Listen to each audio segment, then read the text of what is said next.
12 ज्योतिर्लिंग की पौराणिक कथाएं। भगवान शिव के 12 ज्योतिर्लिंग देश के अलग अलग भागों में स्थित हैं। इन्हें द्वादश ज्योतिर्लिंग के नाम से भी जाना जाता है। इन ज्योतिर्लिंग के दर्शन, पूजन, आराधना से भक्तों के जन्म जन्मांतर के सारे पाप समाप्त हो जाते हैं। वे भगवान शिव जी की कृपा के पात्र बनते हैं। ऐसे कल्याणकारी ज्योतिर्लिंगों की कथा आज हम आपको बताएंगे। श्री सोमनाथ मंदिर गुजरात प्रांत के काठियावाड़ क्षेत्र में समुद्र के किनारे सोमनाथ मंदिर विश्व प्रसिद्ध है।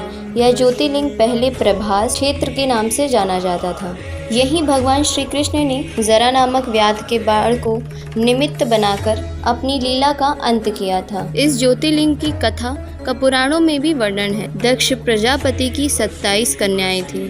उन सभी का विवाह चंद्रदेव के साथ हुआ था, किंतु चंद्रमा का समस्त अनुराग व प्रेम उनमें से केवल रोहिणी के ही प्रति रहता था। उनके इस कृत्य से दक्ष प्रजापति की अन्य कन्याएं बहुत अप्रसन्न रहती थीं। उन्होंने अपनी यह दशा अपने प्रजापति दक्ष पिता को बताई। दक्ष प्रजापति ने इसके लिए चंद्रदेव को अनेक प्रकार से समझाया, किंतु रोहिणी के वशीभूत उनके हृदय पर इसका कोई प्रभाव नहीं पड़ता। दक्ष ने क्रोध होकर उन्हें क्षयग्रस्त हो जाने का श्राप दे दिया। इस श्राप के कारण चंद्रदेव तत्काल क्षयग्रस्त हो गए। उनके क्षयग्रस्त होते ही पृथ्वी पर सुधा, शीतलता, वर्षा का सारा कार्य रुक गया। चारों ओर त्राही त्राही मच गई। चंद्रमा भी बहुत दुखी और चिंतित रहने लगे। उनकी प्रार्थना सुनकर इंद्रदेव तथा वशिष्ठ आदि ऋषिगण उनके उद्धार के लिए पितामह ब्रह्मा जी के पास गए। सारी बातों को सुनकर ब्रह्मा जी ने कहा, चंद्रमा, अपने शाप विमोचन के लिए अन्य देवों के साथ पवित्र प्रभास क्षेत्र में जाकर मृत्युंजय भगवान शिव की आराधना करो। उनकी कृपा से अवश्य इनका शाप नष्ट हो जाएगा और यह रोग मुक्त हो जाएंगे। ब्रह्मा जी के कहे अनुसार चंद्रदेव ने मृत्युंजय भगवान की आराधना का सारा कार्य पूरा किया।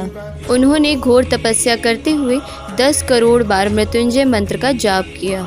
इससे प्रसन्न होकर भगवान शिव ने उन्हें अमृत का वर प्रदान किया। उन्होंने कहा, चंद्रदेव, तुम शोक न करो। वरदान से तुम्हारे शाप मोचन तो होगा ही साथ प्रजापति दक्ष के वचनों की रक्षा भी हो जाएगी। कृष्ण पक्ष में प्रतिदिन तुम्हारी एक एक कला क्षीण होगी, किंतु शुक्ल पक्ष में उसी क्रम से तुम्हारी एक एक कला बढ़ जाया करेगी। इस प्रकार प्रत्येक पूर्णिमा को तुम्हें पूर्ण चंद्रत्व प्राप्त होता रहेगा। चंद्रमा के इस वरदान से सारे लोगों के प्राणी प्रसन्न हो उठे। सुधाकर चंद्रदेव पुनः 10 दिशाओं में सुधा वर्षण का कार्य करने लगे। शाप मुक्त होकर चंद्रदेव ने अन्य देवताओं के साथ मिलकर मृत्युंजय भगवान शिव से प्रार्थना की कि आप माता पार्वती जी के साथ सदा के लिए प्राणों के उद्धत यहाँ पर निवास करें।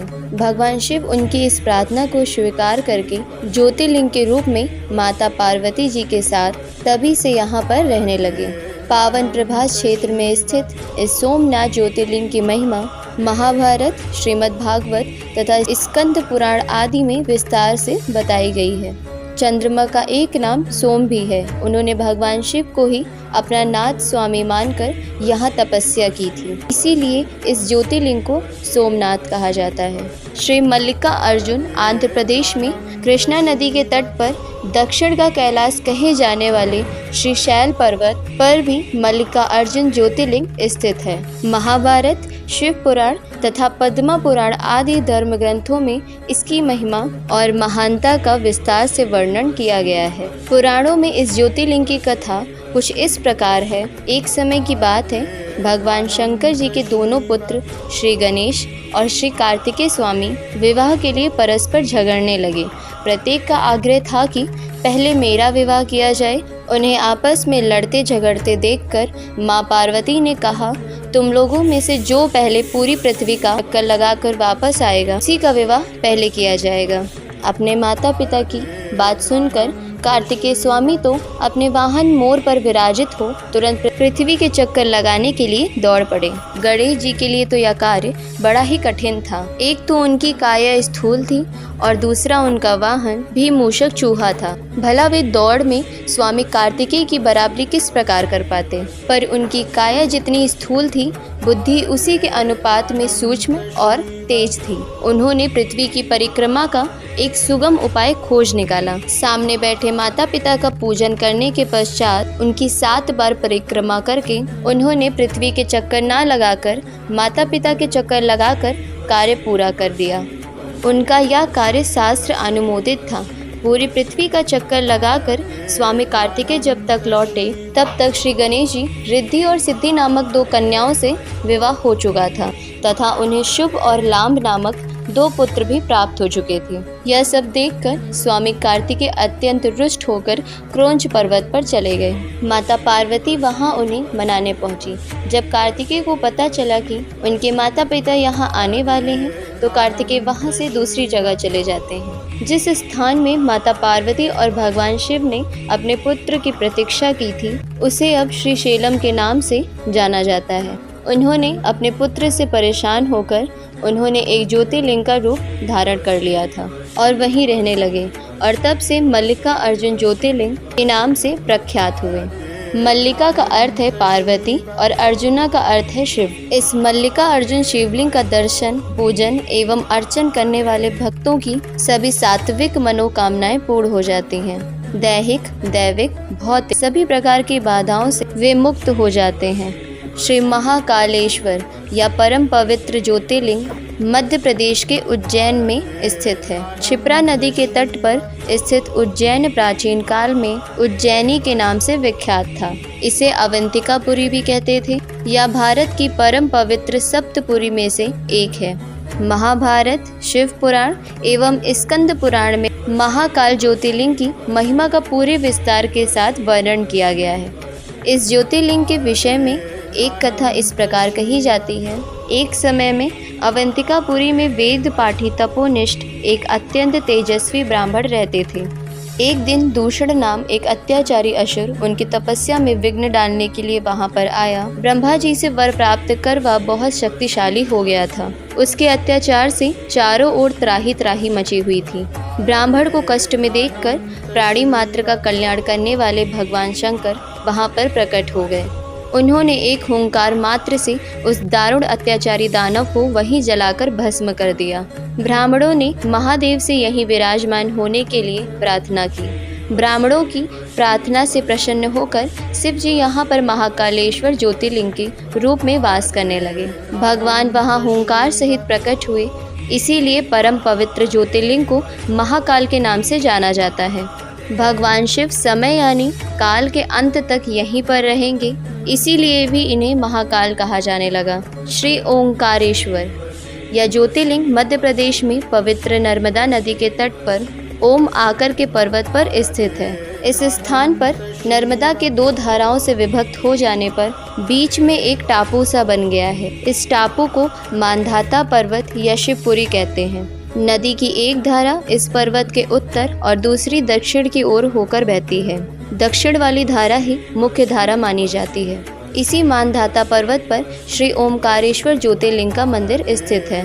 पूर्व काल में महाराज मानधाता ने इसी पर्वत पर अपनी तपस्या से भगवान शिव को प्रसन्न किया था।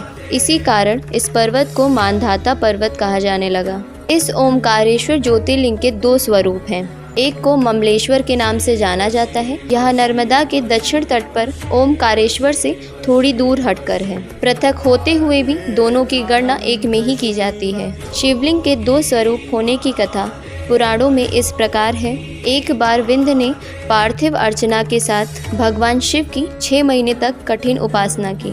उनकी इस उपासना से प्रसन्न होकर शंकर जी वहां पर प्रकट हुए। उन्होंने विंध्य को उनके मनोवांछित वर प्रदान किए। विंध्याचल की इस वर प्राप्ति के अवसर पर वहां बहुत सारे ऋषिगण और मुनि भी पधारे। उनकी प्रार्थना पर शिव जी ने अपने ओमकारेश्वर के 2 भाग किए। एक का नाम ओमकारेश्वर और दूसरे का ममलेश्वर पड़ा। दोनों लिंगों का स्थान और मंदिर पृथक होते हुए भी एक ही माना जाता है। दोनों की सत्ता और स्वरूप को एक ही माना गया है। ओमकारेश्वर शिव भगवान का अकेला एक ऐसा मंदिर है जहां रोज गुप्त आरती होती है।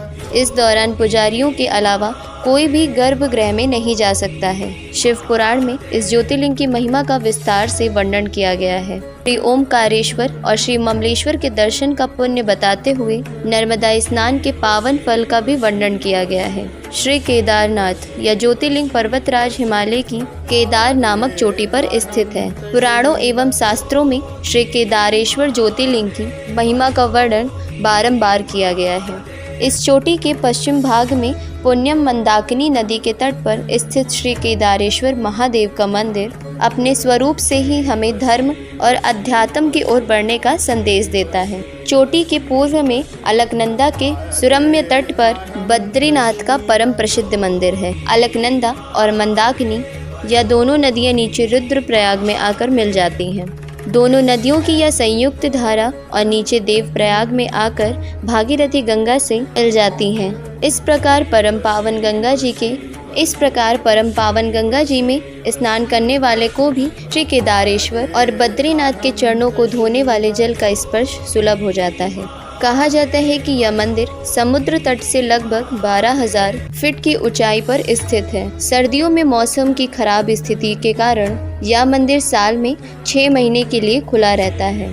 कहा जाता है कि पवित्र केदारनाथ मंदिर का निर्माण 8वीं शताब्दी ईस्वी में हिंदू गुरु आदि शंकराचार्य द्वारा किया गया था। आदि शंकराचार्य ने उस स्थान का पुनः निर्माण किया था। माना जाता है कि महाभारत में पांडवों ने एक शिव मंदिर का निर्माण कराया था। ऐसा कहा जाता है कि पांडव अपने कौरव भाइयों का अंत करने के बाद अपने पापों को प्रायश्चित करने के लिए भगवान शिव से माफ़ी मांगने के लिए जाना चाहते थे, लेकिन भगवान शिव उनसे मिलना नहीं चाहते थे। इसके बाद भगवान शिव गुप्तेश्वर में छुप गए, जहां आज केदारनाथ का ज्योतिर्लिंग स्थित है। पांडवों ने और द्रौपदी ने एक बैल देखा जो अन्य बैलों से बहुत अनोखा था। पांडवों में से भीम ने उन्हें पहचान लिया कि वह बैल कोई और नहीं बल्कि भगवान शिव है। भगवान शिव जो उनसे छिप रहे थे वे नंदी बैल के रूप में थे। भीम ने बैल को पकड़ने की कोशिश की लेकिन सफल ना हो पाए। बैल ने खुद को जमीन में ठसा लिया था। भीम ने बैल की पूंछ को पकड़कर बाहर खींचने की बहुत कोशिश की, लेकिन वह नहीं कर सके। इसके बाद भगवान शिव ने खुद को और नीचे धकेल दिया और अलग अलग स्थानों में केवल कुछ हिस्सों में ही प्रकट हुए। जैसे कि केदारनाथ में उनके पीठ का ऊपरी हिस्सा प्रकट हुआ, तुंगनाथ में भुजाएं, मध्य में ईश्वर में नाभि और पेट, रुद्रनाथ में चेहरा और कल्पेश्वर में बाल सिर प्रकट हुआ। पांडवों ने शिव की पूजा करने के लिए इन 5 कदारों पर मंदिर बनवाए, जिससे वह अपने पापों से मुक्त हो गए और भगवान शिव ने त्रिकोण रूप में इस पवित्र स्थान केदारनाथ में रहने का वादा किया। इसीलिए केदारनाथ इतना प्रसिद्ध है और भक्तों द्वारा पूजनीय है। भगवान शिव का यह ज्योतिर्लिंग इतना चमत्कारिक है कि केदारनाथ में आया भयंकर प्रलय भी इसे हिला नहीं पाया था। 2013 में जब बाढ़ का पानी पहाड़ से जब नीचे की ओर गिर रहा था, तभी उस पानी में विशालकाय का एक पत्थर लुढ़क कर नीचे आया और मंदिर के पास आकर रुक गया, जिससे पानी का बहाव 2 भागों में बट गया और मंदिर को कुछ भी नहीं हुआ।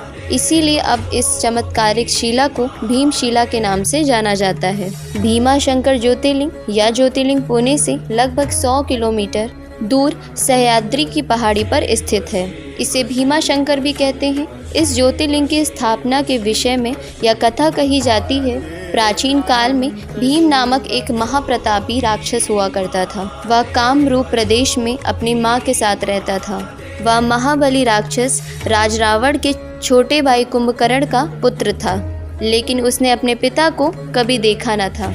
उसके होश संभालने के पूर्व ही भगवान राम के द्वारा कुंभकर्ण का वध कर दिया गया था। जब वह युवावस्था को प्राप्त हुआ तब उसकी माता ने उससे सारी बातें बताईं। भगवान विष्णु के अवतार श्री रामचंद्र जी द्वारा अपने पिता के वध की बात सुनकर वह महाबली अत्यंत क्रोधित हो उठा। अब वह निरंतर भगवान श्री हरि के वध का उपाय सोचने लगा। उसने अपने अभिष्ट की प्राप्ति के लिए 1000 वर्ष तक कठिन तपस्या की। उसकी तपस्या से प्रसन्न होकर ब्रह्मा जी ने उसे लोक विजय होने का वरदान प्रदान किया। अब तो वह राक्षस ब्रह्मा जी के उस वर के प्रभाव से सारे प्राणियों को पीड़ित करने लगा। उसने देवलोक पर आक्रमण करके इंद्र आदि सारे देवताओं को वहां से बाहर निकाल दिया। पूरे देवलोक पर अब भीम का अधिकार हो गया। उसने कामरूप के परम शिव भक्त राजा सुदक्षिण पर आक्रमण करके उन्हें मंत्रियों अनुचर सहित बंदी बना लिया। इस प्रकार उसने धीरे धीरे सारे लोगों पर अपना अधिकार जमा लिया। उसके अत्याचार से वेदों, पुराणों, शास्त्रों और स्मृतियों का सर्वत्र एकदम लोभ हो गया। वह किसी को कोई भी धार्मिक कृत्य नहीं करने देता था। इस प्रकार यज्ञ, दान, तप आदि के सारे काम एकदम रुक गए थे। भीम के अत्याचार से घबराकर ऋषि मुनि और देवगण भगवान शिव की आराधना करने लगे और उनसे अपना तथा अन्य सारे प्राणियों का दुख कहने लगे। उनकी यह प्रार्थना सुनकर भगवान शिव ने कहा, मैं शीघ्र ही उस अत्याचारी राक्षस का संहार करूंगा। उसने मेरे प्रिय भक्त कामरूप नरेश को भी सेवकों सहित बंदी बना लिया है। कामरूप अपने सामने पार्थिव शिवलिंग रखकर अर्चना कर रहे थे। उन्हें ऐसा करते देखकर क्रोध होने पर राक्षस भीम ने अपनी तलवार से उस पार्थिव शिवलिंग पर प्रहार किया, किंतु उसकी तलवार का स्पर्श उस शिवलिंग पर हो ही नहीं पाया, बल्कि उसके भीतर से साक्षात शंकर जी वहां से प्रकट हो गए। उन्होंने अपनी हुंकार मात्र से उस राक्षस को वहीं पर जलाकर भस्म कर दिया। भगवान शिव जी का यह अद्भुत कृत्य देखकर सारे मुनि और देवगण वहां एक होकर उनकी स्तुति करने लगे। लोगों ने भगवान शिव से प्रार्थना की कि महादेव, आप लोक कल्याण के लिए आप सदा यहीं पे निवास करें। यह क्षेत्र शास्त्रों में अपवित्र बताया गया है। आपके निवास से यह परम पवित्र पुण्य क्षेत्र बन जाएगा। भगवान शिव ने सबकी प्रार्थना स्वीकार कर ली। वहाँ वह ज्योतिर्लिंग के रूप में सदा के लिए निवास करने लगे। उनका यह ज्योतिर्लिंग भीमेश्वर के नाम से विख्यात हुआ। काशी विश्वनाथ मंदिर भारत के उत्तर प्रदेश के वाराणसी शहर में पवित्र गंगा नदी के तट पर स्थित है। वाराणसी भारत में सबसे लंबे समय तक रहने वाले शहरों में से एक है, जिसे बनारस या काशी के नाम से भी जाना जाता है, और यह भारत के 7 सबसे पवित्र शहरों में से एक है और कई महत्वपूर्ण हिंदू मंदिरों का घर है। बनारस को एक ऐसी जगह के रूप में भी जाना जाता है जहां आयुर्वेद और योग परंपरा के निर्माता पतंजलि रहते थे और शिक्षा देते थे। ये एक महत्वपूर्ण बौद्ध शहर भी है, क्योंकि कहा जाता है कि बुद्ध ने अपना पहला उपदेश यहीं दिया था।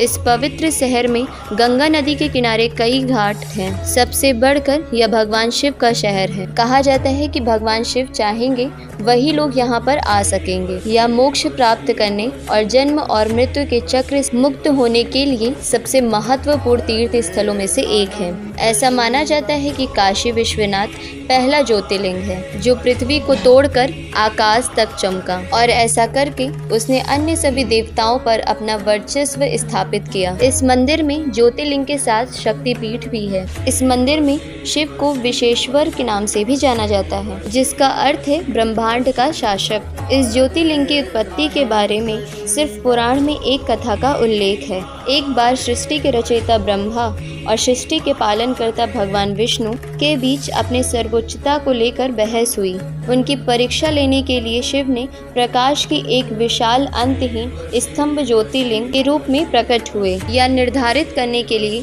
कि कौन अधिक शक्तिशाली है। भगवान विष्णु ने वराह का रूप लिया और नीचे की ओर जाने की कोशिश की, जबकि ब्रह्मा ने स्तंभ के शीर्ष तक उड़ने के लिए रूप लिया। लंबे समय तक स्तंभ के अंत को खोजने की कोशिश करने के बाद ब्रह्मा ने अहंकार के कारण झूठ बोला और कहा कि उन्हें स्तंभ का अंत मिल गया है, और साक्षी के रूप में कौतुकी का फूल दिखाया, जबकि भगवान विष्णु ने ईमानदारी से कहा कि उन्हें इसका अंत नहीं मिल सका और उन्होंने अपनी हार स्वीकार कर ली। तब भगवान शिव ने क्रोधित भैरव का रूप धारण किया और ब्रह्मा के 5वें सिर को काट दिया और उन्हें शाप दिया कि उनकी पूजा कहीं नहीं की जाएगी और भगवान विष्णु को अपने सामान हर मंदिरों में पूजा जाएगा। कहते हैं कि पृथ्वी के जिस स्थान पर यह स्तंभ गिरा था वह जगह आगे जाकर विश्वनाथ कहलाया। त्र्यंबकेश्वर ज्योतिर्लिंग त्र्यंबकेश्वर ज्योतिर्लिंग जो ब्रह्मगिरी नामक एक पर्वत पर स्थित है, यह वही जगह है जहाँ से गोदावरी नदी शुरू होती है। इस ज्योतिर्लिंग की सबसे बड़ी खासियत यह है कि यहाँ पर मौजूद 3 छोटे छोटे लिंग हैं, जिन्हें ब्रह्मा, विष्णु और शिव जी का प्रतीक माना गया है। पौराणिक कथाओं के अनुसार भगवान ब्रह्मदेव ने भगवान शिव को प्रसन्न करने के लिए ब्रह्मगिरी पर्वत पर तपस्या की थी। तभी से इस पर्वत को ब्रह्मगिरी पर्वत के नाम से जाना जाता है। कहते हैं कि ब्रह्मगिरी पर्वत के बीच आश्रम हुआ करता था, जहां महान ऋषि गौतम रहते थे। एक बार वहां भारी सूखे और अकाल के कारण वहां से सभी मनुष्यों के साथ साथ सभी जीव जंतु भी भागने लगे, जिसे देखते हुए ऋषि गौतम ने जल के देवता वरुण देव की तपस्या की। उनकी तपस्या से प्रसन्न होकर वरुण देव ने उन्हें एक ऐसा कुंड भेंट किया, इसमें कभी न खत्म होने वाला जल था। गौतम ऋषि ने उस पानी का उपयोग सभी प्राणियों की मदद करने के लिए किया। ऋषि गौतम को लोगों का अधिक प्यार और स्नेह मिला, इसीलिए ऋषि गौतम को अधिक पुण्य प्राप्त हुआ। लेकिन जल्द ही आश्रम के दूसरे ऋषियों को इस बात से जलन होने लगी और उन्होंने गौतम ऋषि को नीचा दिखाने के लिए भगवान गणेश की तपस्या की। जैसे ही भगवान गणेश जी प्रकट हुए तो सभी ऋषियों ने उनसे गौतम ऋषि को नीचा दिखाने का आग्रह किया। इस पर गणेश जी ने उन्हें समझाने की कोशिश की, परंतु जब सारे ऋषि नहीं माने तो गणेश जी ने मजबूर एक कमजोर गाय का रूप धारण किया और ऋषि के आश्रम में पहुँचे। गाय की ऐसी हालत देखकर ऋषि गौतम ने गाय को कुछ चारा प्रदान किया, लेकिन जैसे ही गाय ने चारे को खाया तुरंत उसकी मृत्यु हो गई। जिसके बाद वहां पर सारे ऋषि आ पहुंचे और उन्होंने गौ हत्या का पाप ऋषि गौतम पर लगा दिया। गौतम ऋषि ने गौ हत्या के पाप को दूर करने के लिए भगवान शिव को प्रसन्न करने के लिए इसी पहाड़ी पर तपस्या की। भगवान शिव प्रसन्न हुए और गौतम ऋषि से पूछा कि वे क्या चाहते हैं। गौतम ऋषि गाय के हत्या के पाप को दूर करने के लिए माता गंगा के जल में स्नान करना चाहते थे। भगवान शिव ने गौतम ऋषि की इच्छा स्वीकार कर ली और गंगा माता का जल ब्रह्मगिरी पर्वत पर भेज दिया। लेकिन गंगा वहां से भाग जाया करती थी, क्योंकि गंगा माता वहां अकेले नहीं जाना चाहती थी। इसीलिए गंगा माता ने आगे भगवान शिव से त्र्यंबकेश्वर में उनके साथ रहने की प्रार्थना की और भगवान शिव ने गंगा माता के अनुरोध को स्वीकार कर लिया और ज्योतिर्लिंग त्र्यंबकेश्वर के रूप में भूमि से उत्पन्न हुए, जिसे आज त्र्यंबकेश्वर ज्योतिर्लिंग के रूप में जाना जाता है। वैद्यनाथ ज्योतिर्लिंग। वैद्यनाथ ज्योतिर्लिंग झारखंड राज्य के देवघर में स्थित है। ज्योतिर्लिंग को सिद्धपीठ भी कहा गया है, जहाँ पर भक्तों की मुराद जल्दी पूरी होती है। पौराणिक कथाओं के अनुसार रावण शिव जी को प्रसन्न करने के लिए हिमालय क्षेत्र में तपस्या कर रहा था। उसने अपने 9 सिर शिव जी को अर्पित कर दिया था। जैसे ही वह अपने 10वें सिर का बलिदान देने वाला था, शिव जी उनके सामने प्रकट हो जाते हैं और उनसे पूछते हैं कि वह क्या चाहते हैं। रावण ने कामना ज्योतिर्लिंग को लंका द्वीप ले जाने को कहा और शिव को कैलाश लंका ले जाने की इच्छा व्यक्त की। भगवान शिव रावण के अनुरोध पर सहमत हुए, लेकिन एक शर्त के साथ उन्होंने कहा कि यदि लिंग को रास्ते में कहीं भी रखा गया तो यह देवताओं का स्थायी निवास बन जाएगा और इसे कभी भी हटाया नहीं जा सकेगा। और यह कहकर भगवान शिव कैलाश पर्वत अपने निवास स्थान पर चले गए। सभी देवी देवता चिंतित हो गए। उन्होंने भगवान विष्णु से इसका समाधान मांगा। भगवान विष्णु ने पानी से जुड़े देवता वरुण देव को रावण के पेट में प्रवेश करने के लिए कहा, जिसके परिणाम स्वरूप और देवघर के आसपास के क्षेत्र में उसे पेशाब करने की आवश्यकता महसूस हुई। कहानी में कहा गया है कि विष्णु जी ने एक चरवाहे का रूप धारण किया था। जब रावण पेशाब करने गया तो उसने इस ग्वाले को एक लिंग दिया। वरुण देव की उपस्थिति के कारण रावण को खुद को राहत देने में बहुत लंबा समय लगा। काफी देर तक रावण की प्रतीक्षा करने पर चरवाहा क्रोधित हो गया। फिर उसने लिंग को जमीन पर रख दिया और वहां से चला गया। वापस लौटने पर रावण ने लिंग को उठाने का प्रयास किया, लेकिन अपने प्रयास में असफल रहा। यह जानकर परेशान हो गया कि यह भगवान विष्णु का काम था और जाने से पहले रावण ने लिंग पर अपना अंगूठा दबाया और जिससे शिवलिंग आंशिक रूप से क्षतिग्रस्त हो गया। तब शिवलिंग को ब्रह्मा, विष्णु और अन्य देवी देवताओं द्वारा पूजा की गई और उन्होंने वैद्यनाथ मंदिर का निर्माण कराया। तब से महादेव ने कामना लिंग के अवतार के रूप में देवघर में निवास करते हैं। नागेश्वर ज्योतिर्लिंग। नागेश्वर ज्योतिर्लिंग अंधानाग महाराष्ट्र में स्थित है। नागेश्वर ज्योतिर्लिंग के बारे में सिर्फ पुराण में एक कथा दारुका नामक एक राक्षस राक्षस के बारे में बताती है, जिसने सुप्रियो नामक एक शिव भक्त पर हमला किया और उसे अपने शहर दारुका वन में कई अन्य लोगों के साथ कैद कर लिया, जो समुद्र के नीचे एक शहर था जिसमें समुद्री सांप और राक्षस रहते थे। सुप्रियो के तत्काल उपदेश पर कैदियों ने शिव के पवित्र मंत्र का जाप करना शुरू कर दिया, जिसके तुरंत बाद शिव जी प्रकट हुए और राक्षसों का विनाश हुआ। जिसके बाद सुप्रियो ने उस ज्योतिर्लिंग की विधिवत पूजा की और शिव जी से इस स्थान पर रहने का आग्रह किया, जो कि आगे चलकर नागेश्वर ज्योतिर्लिंग के नाम से प्रसिद्ध हुआ। रामेश्वरम ज्योतिर्लिंग। रामेश्वरम तमिलनाडु के रामनाथपुरम जिले में एक शहर रामेश्वरम में स्थित है। इस मंदिर तक समुद्र के ऊपर पंबन पुल के माध्यम से पहुंचा जा सकता है। इस ज्योतिर्लिंग को विश्व के सबसे पुराने ज्योतिर्लिंग में से एक माना जाता है।